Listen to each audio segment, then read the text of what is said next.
Aloha and welcome to the first edition of Atlas Insurance Explained Benefits Consulting Edition.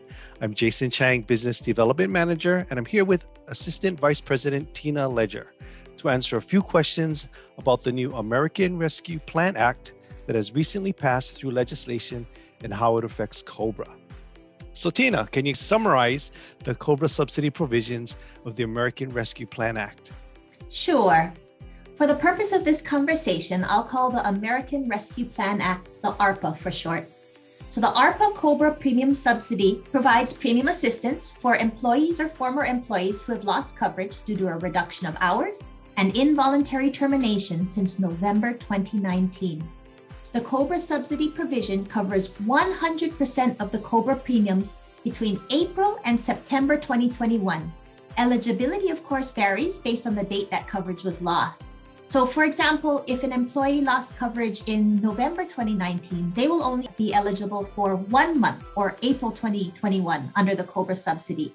But if an employee lost coverage, let's say in April of 2020, right, mid-pandemic, they would be eligible for the entire 6 months of the subsidy. Now, while this is great news for employees and individuals, this law carries additional burdens for employers. Employers need to provide new COBRA notices to all of their eligible employees by May 30th, 2021. And if coverage is elected, the employer is then required to front the COBRA premiums on behalf of the eligible individuals and then get reimbursed through credits on their Medicare taxes later in the year. So this causes both administrative and cash flow issues for employers who had to lay off a lot of employees during COVID. Oh. So what does involuntary termination mean? What if I fired an employee due to attendance or performance issues? Yeah, so this is a common question. So all involuntary terminations are considered eligible with only one exception, and that's gross misconduct. So unless the employee's record specifically indicates gross misconduct, they should be offered the subsidy. Oh, so which employees can get the subsidy and when? Okay, so there are two buckets to address. Again, only for involuntary term and reduction of hours. So the first bucket are employees who became eligible for COBRA back to November 2019 and then through March 2021. Okay. And then the second bucket are employees eligible COBRA now between April 2021 and September 2021. Those eligible prior to this April, they get a second chance to elect COBRA coverage and the subsidy. Maybe they didn't elect COBRA at all when they first became eligible, or maybe they elected and paid a couple months and stopped paying. These individuals can elect to enroll in COBRA beginning April of this year during the subsidy period, and they don't have to pay any back premiums prior to April. So they don't have to fill in that puka. But this doesn't mean that their COBRA 18-month duration is extended. As long as their COBRA duration falls within the subsidy period, they can get the subsidy. Then there are, of course, the employees becoming eligible for COBRA between April and September of this year. Individuals are eligible for the subsidy as of the date they become eligible for COBRA. Wow, okay. So what about individuals eligible for Quest? Yes, so these employees or individuals are also eligible for the subsidy instead of Quest. But we do recommend that they call Quest to confirm the process of both disenrolling and then reapplying for Quest after the subsidy period is over, so that they're aware of the dates and deadlines that they have to meet to reapply for Quest. So there's no gaps in coverage between the end of the subsidy and when Quest restarts. And these individuals should also compare their benefits through Quest compared to the employer's COBRA plan to see which option is best for them. That's a good recommendation. How about individuals enrolled with an individual plan through the exchange, healthcare.gov, for instance?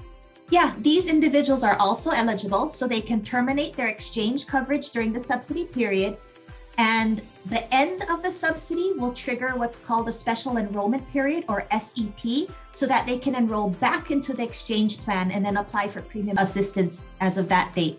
Individuals, again, in this situation should be aware of the dates and deadlines they need to meet to reapply for the exchange coverage, so there are no gaps in coverage when the subsidy ends and when exchange coverage begins.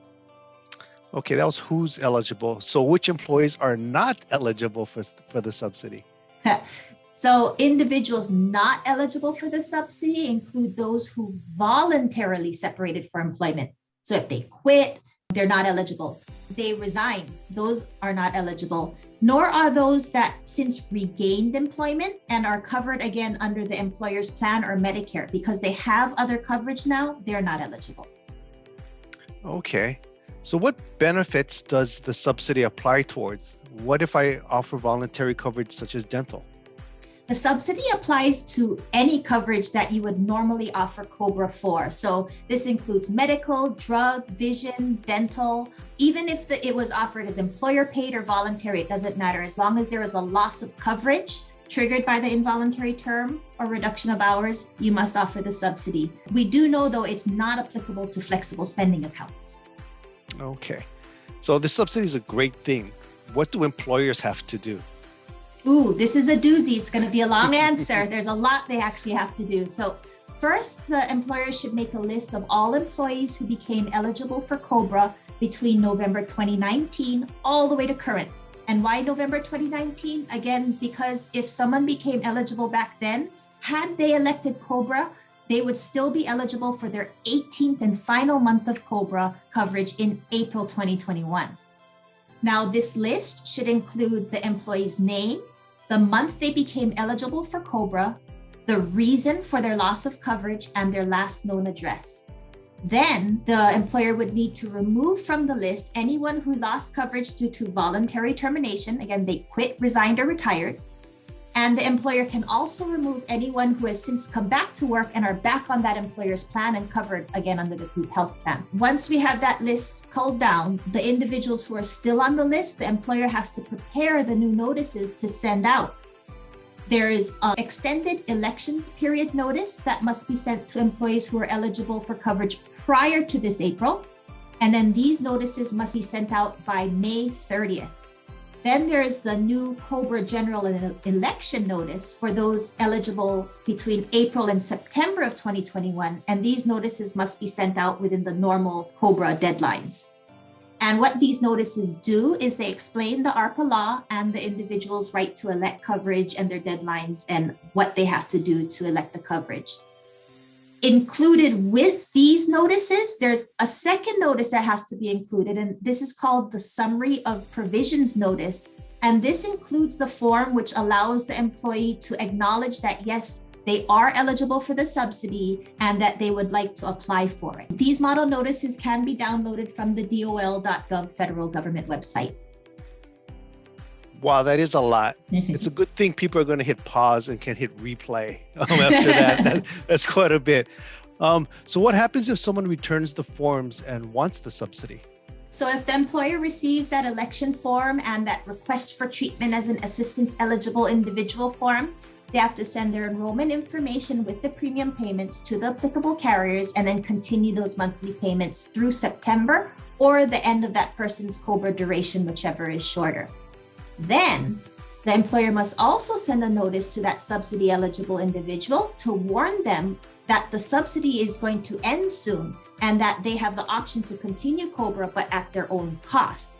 And this notice must be sent no more than 45 days, but no later than 15 days before the subsidy ends. So really what this translates to is that you have to send out this final notice to remind the individuals that's getting the subsidy that the subsidy is ending right at the beginning of September or whatever month that their subsidy will end, so that the individual is reminded that, I got to immediately get my check ready to send to the carrier prior to the month in which I want my COBRA coverage to continue.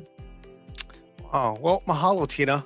I never fully understood. There's so many moving parts to this. It's incredible. I hope our viewers found some clarity on this new ARPA COBRA provisions.